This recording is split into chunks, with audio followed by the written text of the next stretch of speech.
இன்ஷா அல்லாஹ் இந்த வாரத்துல ஜகாத் விதியாகின்ற பொருட்கள் என்று சொல்றதுல நாங்க கடந்த வாரம் பார்த்த விஷயங்கள் போக மீதம் இருக்கின்ற பகுதிகளில் முதலாவது விவசாய பொருட்கள். விவசாய பொருட்களை பொறுத்தவரையில இமாம்களுக்கு மத்தியில எந்த விவசாய பொருள்ல ஜகாத் கடமையாகும் என்று சொல்வதில் ஒரு விரிவான கருத்து வேறுபாடு காணப்படுகின்றது. அதுல உண்மையிலே மிக விசாலமான கருத்தை முன்வைத்த மதுஹபினர் ஹனஃபி மதுஹபினர். அவர்கள் சொல்லுவார்கள் என்னன்னா, பூமியில விளைகின்ற எல்லா வகையான விவசாய பொருட்களுக்கும் ஜகாத் கடமையாகும் என்று சொல்கின்ற நிலைப்பாட்டை அவர்கள் முன்வைக்கின்றார்கள். குர்ஆன்ல அல்லாஹு தஆலா வமிம்மா அஹ்ரஜ்னா லக்கும் மினல் அர்த், பூமியிலிருந்து உங்களுக்கு நாங்கள் வெளிப்படுத்தி தருகின்றவை, இவை அனைத்திலிருந்தும் நீங்க ஜகாத் கொடுக்க வேண்டும் என்று சொல்கின்ற அந்த கருத்தை குர்ஆன் பேசுகிறது. அந்த குர்ஆன் வசனம் சொல்லுகின்ற அந்த பொது கருத்தை அடிப்படையாக வைத்து அவர்கள் சொல்லுவார்கள், நாங்க எல்லா வகையான விவசாய பொருட்களுக்கும் ஜகாத் கொடுக்க வேண்டும். அது உணவுப் பொருளாக இருந்தாலும் சரி, சேமிக்க முடியுமான பொருளாக இருந்தாலும் சரி, உலர வைக்க முடியுமான பொருளாக இருந்தாலும் சரி, சாதாரணமாக உடனடியாக பயன்படுத்துவதற்குரிய பொருட்களாக இருந்தாலும் சரி, எந்த வகையான பொருட்களாக இருந்தாலும் அனைத்துக்கும் ஜகாத் கடமையாகும் என்று சொல்வது அவர்களுடைய நிலைப்பாடு. பொதுவாக நவீன காலத்தில் அநேகமான ஜகாத் நிறுவனங்கள் இந்த நிலைப்பாட்டில் நின்றுதான் அவர்களுடைய ஜகாத் தொடர்பான நடவடிக்கைகள் மேற்கொள்ளப்படுகின்றன. இதுல இன்னொரு முக்கியமான விஷயம் என்னென்றால், நாங்க ஏற்கனவே சொன்னோம் விவசாய பொருளுடைய நிசாப் எப்படி தீர்மானிக்கப்படுகிறது, ஜகாத் கொடுக்க வேண்டிய ஆக குறைந்தபட்ச அளவு அது எப்படி தீர்மானிக்கப்படுகின்றது என்றால், நாங்க அதுக்கான பல அளவீடுகளை சொன்னோம். அதுல 647 கிலோகிராம் என்று சொல்றதுதான் பொதுவாக அங்கீகரிக்கப்பட்டது என்று சொல்லி நாங்க சொன்னோம். அப்ப அந்த அளவு இருக்கின்ற நேரத்தில் அதுல நாங்க நீர்ப்பாசனம் இயற்கையாக நடைபெறுமாக இருந்தால் 10% கொடுக்கணும், நாங்க செலவு செய்து நீர்ப்பாசனம் செய்வதாக இருந்தால் 5% கொடுக்கணும் என்று சொல்ற அந்த முடிவை நாங்க ஏற்கனவே சொல்லியிருந்தோம். அதுல இமாம்கள் இன்னொரு விஷயத்தை சொல்லுவார்கள் என்னன்னா, நீர்ப்பாசனம் பல சமயங்கள்ல முழுமையாக இயற்கையாகவே நடைபெறுகின்ற சூழல் இருக்க மாட்டாது. ஓரளவுக்கு அதுல இயற்கையாக நீர்ப்பாசனம் பெற்றுக்கொள்ளப்படுகின்ற நிலைமையும் இருக்கும். அதே நேரத்தில் செலவு செய்தும் நீர்ப்பாசனம் செய்கின்ற சூழல் இருக்கும். அப்போ ஒரு மிக்ஸ் மெத்தட் ஒன்று அவர்கள் அங்க கையாளுகின்ற சூழல் ஒன்று இருக்கும்.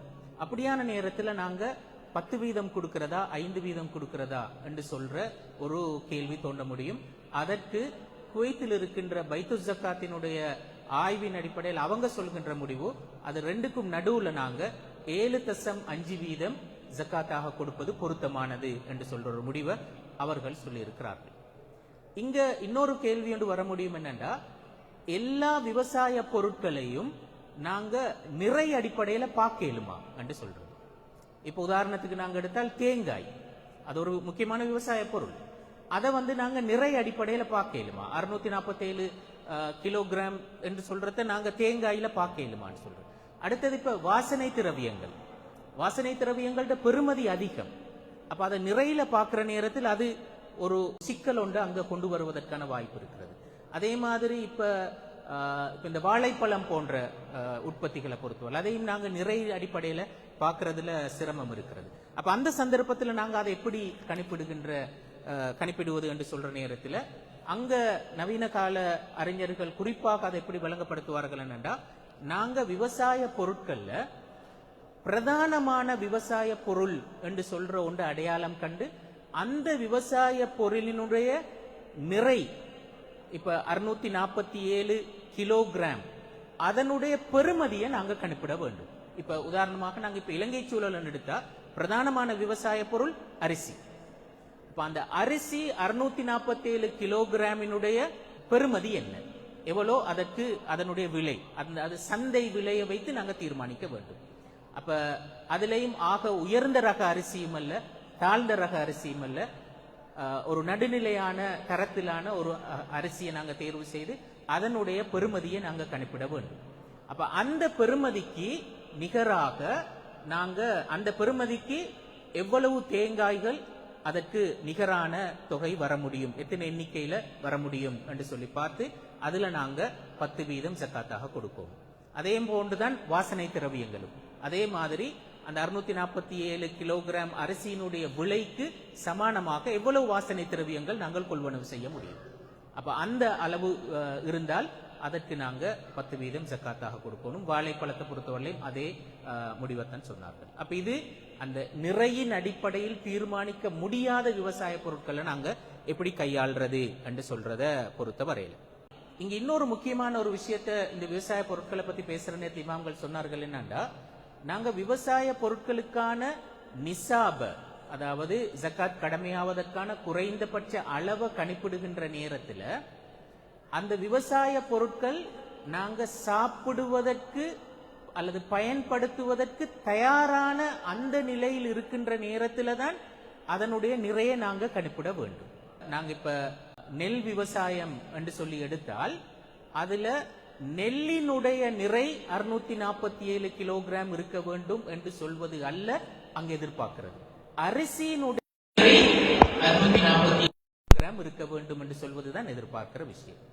அப்ப எனவே அந்த நெல்லினுடைய நிறையை அல்ல நாங்க பார்க்க வேண்டும், அரிசியினுடைய நிறையை தான் நாங்க பார்க்கணும். அப்ப நாங்க பயன்படுத்துவதற்கு உரிய வகையில் அது இருக்க வேண்டும் என்று சொல்வது. இப்ப சில விதை வகைகள் அது பச்சையாக இருக்கின்ற நேரத்தில் அதனுடைய நிறை அதிகமாக இருக்கும். அப்ப அது நாங்க பொதுவாக அதை காய வைத்து தான் பயன்படுத்தும். இப்ப பயறு போன்ற இந்த வகை விஷயங்கள் காய வைத்து தான் நாங்க பயன்படுத்தும். அப்ப அது உலர்த்தப்பட்டதற்கு பிறகு அதனுடைய நிறை என்ன என்று சொல்லித்தான் நாங்க பார்ப்போம். அப்ப விவசாய பொருட்களுடைய ஜக்காத்தை அந்த நிசாப கணிப்பிடுகின்ற நேரத்தில் அது பயன்படுத்துவதற்கு முடியுமான அந்த கட்டத்தில் இருக்கின்ற நேரத்தில் அதனுடைய நிறை என்ன என்று சொல்கின்ற அந்த விஷயத்தை தான் நாங்க பார்ப்போம். இப்ப மரக்கறிகளை பார்க்கிற நேரத்தில் அதுல நாங்க அதையும் ஏற்கனவே நாங்க சொன்னது போல அரிசியினுடைய விலையை மையப்படுத்தி தான் அந்த மரக்கரையினுடைய விலைகளை நாங்க பார்க்கிறது பொருத்தமானது என்று சொல்றதுதான் பலரும் சொல்லுகின்ற அபிப்பிராயம். அடுத்து பொதுவாக நாங்க ஏற்கனவே சொன்னோம், விவசாய பொருட்களுக்கான ஜக்காத்தை கொடுக்கின்ற அளவு பற்றி சொல்கின்ற நேரத்தில் நீர்ப்பாசனம் இயற்கையாக நடந்தால் அங்க 10%, நீர்ப்பாசனத்தை செலவழித்து செஞ்சால் அங்க 5% என்று சொன்னோம். ஆனா இந்த நீர்ப்பாசனம் தவிர இன்னும் நிறைய செலவுகள் விவசாயத்துக்கு இருக்கின்றது. இப்ப உரம் புகர அதற்கு பெரிய அளவுக்கு செலவு இருக்கிறது. அதே மாதிரி அங்க கூலி ஆட்கள் அமர்த்த வேண்டும், அறுவடை செய்வதற்கான கூலிகள், இப்படி நிறைய செலவீனங்கள் அங்க இருக்கின்றன. இப்ப இந்த செலவீனங்கள் இருக்கின்ற நேரத்தில் அதை நாங்க எப்படி பார்க்கிறது? அதே மாதிரி விவசாயிகளுக்கும் நிறைய கடன் இருக்கும், அந்த குறிப்பிட்ட விவசாய சார்ந்த கடன்கள் இருக்கும். அதை நாங்க எப்படி பார்க்கிற என்று சொல்ற நேரத்தில் அது அந்த 10%, 5% என்று சொல்றதுல எந்த மாற்றத்தையும் எந்த தாக்கத்தையும் செலுத்த மாட்டாது. நாங்க கணிப்பிடுகின்ற நேரத்தில் நிசாப கணிப்பிடுகின்ற நேரத்தில் என்ன செய்யணும்? அதாவது நீர்ப்பாசனம் தவிர்ந்த ஏனைய செலவுகள் கழிக்கப்பட வேண்டும். அதே மாதிரி கடன்கள் இருந்தால் அவையும் கழிக்கப்பட வேண்டும் என்று சொல்லித்தான் இமாம்கள் சொல்வார்கள். அப்ப இந்த கடன்களும் உற்பத்தி செலவுகளும் கழிக்கப்பட்டு மீதம் இருக்கின்ற தொகை 647 கிலோகிராம் இருக்கின்ற நேரத்தில் தான் ஜக்காத் அங்கு அவர்களுக்கு கடமையாகும் என்று சொல்லி இமாம்கள் சொல்லுவார்கள். இது ஏனைய உற்பத்தி செலவுகளை பொறுத்தவரையில் எப்படி நாங்க அதை கணிப்பிட வேண்டும் என்று சொல்றது தான் இங்க பேசப்படுகின்ற விஷயம்.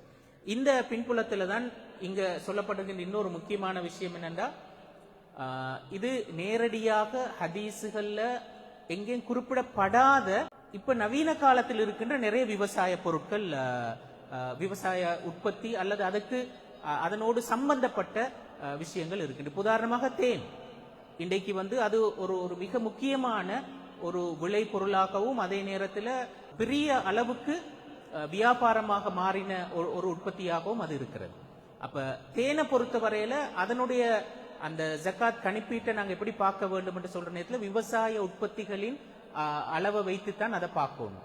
அப்ப அதை இமாம்கள் சொன்னார்கள் என்னடா, அந்த அரிசியின் பெருமதியை வைத்து அதை நாங்க கணிப்பிட வேண்டும் என்று சொல்கின்ற அந்த முறையைத்தான் அதற்கும் சொல்லி இருக்கிறார்கள். அப்ப அதுல நவீன காலத்தில் குறிப்பாக இந்த அரபு நாடுகளில் உள்ள அநேகமான ஜக்காத் நிறுவனங்கள் அவர்களுடைய கணிப்பீட்டின் அடிப்படையில் அவர்கள் சொல்வார்கள் என்றால் குறைந்தது 62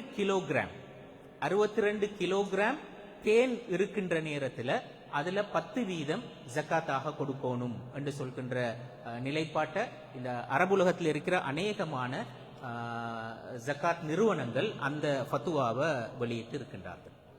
அதே மாதிரி இன்னொரு விஷயம் என்னன்னா, நாங்க பார்க்கலும் இப்ப கால்நடை வளர்ப்புல நாங்க ஏற்கனவே சொல்லியிருக்கிறோம் உங்களுக்கு, ஆடு மாடு ஒட்டகம் இவற்றுக்கு நாங்க ஜக்காத் கொடுக்கின்ற நேரத்தில் அங்க ஒரு முக்கியமான ஒரு கண்டிஷன் இமாம்கள் சொல்லுவார்கள்.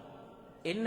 அந்த ஆடு மாடு ஒட்டகங்களை நாங்க அதற்கு உணவு கொடுப்பதற்கு எந்த செலவும் இல்லாமல் பொது மேய்ச்சல் தரைகள்ல பொதுவாக விடப்பட்டு வளர்க்கப்படுகின்ற ஆடு மாடு ஒட்டகங்களுக்குத்தான் நாங்க ஏற்கனவே சொன்ன அந்த எண்ணிக்கை அடிப்படையில ஜக்காத் கொடுக்கணும். 40 ஆடுகள் இருந்தா ஒரு ஆடு கொடுக்கணும், 5 ஒட்டகம் இருந்தா ஒரு ஆடு கொடுக்கணும், 30 மாடு இருந்தா ஒரு வயது பூர்த்தியான ஒரு மாடு கொடுக்கணும் என்று சொல்றது எல்லாம் அந்த பொது மேய்ச்சல் தரையில விடப்பட்டு வளர்க்கப்படுகின்ற அந்த கால்நடைகளுக்கு தான். அப்படி இல்லாம பண்ணை அமைப்புல ஆடு மாடுகள் வளர்க்கின்ற ஒரு ட்ரெடிஷன் தான் இப்ப இருக்கிறது. ஏனென்றால் நாங்க சொன்ன இந்த பொது மேய்ச்சல் தரையில விட்டு வளர்க்கின்ற ஒழுங்கு இப்ப இலங்கையை பொறுத்தவரை மிகவும் குறைந்து விட்டது. மிகவும் குறைந்து விட்டது. இந்த கிழக்கு மாகாணங்கள்ல சில பகுதிகளில் அல்லது இந்த வடமேல் மாகாண பகுதிகளில் சில இடங்கள்ல மிகவும் குறைவாக செய்யப்படுகின்ற ஒரு முறையாகத்தான் அது இருக்கிறது. அநேகமான இடங்கள்ல பண்ணை அமைப்புல வளர்க்கின்ற முறை இருக்கின்றது. பண்ணை அமைப்புல இந்த விலங்கு வேளாண்மை செய்யப்படுகின்ற நேரத்தில் ஆடு மாடு கோழி வளர்ப்பு இதெல்லாம் இறைச்சிக்காக வளர்க்கப்படுகின்ற நேரத்தில் அதனுடைய ஜக்காத்தை நாங்க எப்படி பார்க்கிறது என்று சொல்ற நேரத்தில் இமாம்கள் சொல்வார்கள் என்னடா, அது விவசாய பொருட்களினுடைய அந்த நிசாபை மையப்படுத்தி தான் அதனுடைய ஜக்காத் கணிப்பீடு நடைபெற வேண்டும் என்று சொல்லுவார்கள்.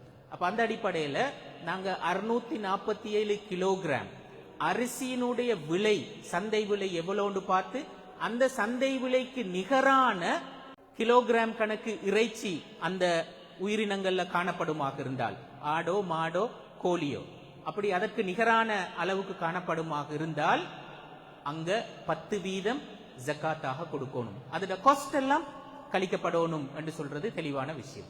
இதுல இன்னொரு விஷயமும் இருக்கிறது. ஆடு மாடு வளர்ப்பும் கோழி வளர்ப்புலையும் ஆடு மாடு இறைச்சிக்காக அல்லாமல் பால் உற்பத்திக்காக பண்ணை அமைப்புல வளர்க்கப்படுகின்ற நிலைமை இருக்கிறது. அதே மாதிரி கோழி இறைச்சிக்காக அல்லாமல் முட்டை உற்பத்திக்காக வளர்க்கப்படுகின்ற நிலைமை இருக்கிறத நாங்க பார்க்கிறோம். அந்த நேரத்தில் இமாம்கள் சொன்னார்கள், அதையும் நாங்க இந்த விவசாய பொருட்களின் அடிப்படையில தான் பார்க்கும். ஆனால் அங்க நாங்க அந்த குறிப்பிட்ட ஆடு மாடு ஒட்டகத்துக்கோ அல்லது கோழிக்கோ நாங்க பார்க்கறது இல்லை. அதனுடைய விளை பொருளுக்கு மட்டும்தான் நாங்க பார்ப்போம். அப்ப எனவே எவ்வளவு பால் உற்பத்தி நடந்திருக்கிறது அல்லது எவ்வளவு முட்டை உற்பத்தி நடந்திருக்கிறது என்பதைத்தான் நாங்க பார்க்கணும். அப்ப பால் உற்பத்தி அல்லது முட்டை உற்பத்தி ஏற்கனவே நாங்க சொன்னது போல அந்த 647 கிலோகிராம் அரிசியினுடைய விலைக்கு சமானமானதாக அது காணப்படும். அப்ப அரிசியினுடைய விலைக்கு சமானமான பால் உற்பத்தி காணப்படுமாக இருந்தா அதுல 10% நாங்க ஜக்காத்தாக கொடுக்கணும். அதே மாதிரி அந்த 647 கிலோகிராம் அரிசியினுடைய விலைக்கு சமானமாக முட்டை உற்பத்தி நடந்திருந்தா அதுல 10% நாங்க முட்டை ஜக்காத்தாக கொடுக்கணும் என்று சொல்லி இமாம்கள் சொல்வார்கள். அப்ப இது எல்லாம் மிக பெரும்பாலும் இந்த நவீன காலத்துல நடந்த விஷயங்களாக நாங்க காண முடியும்.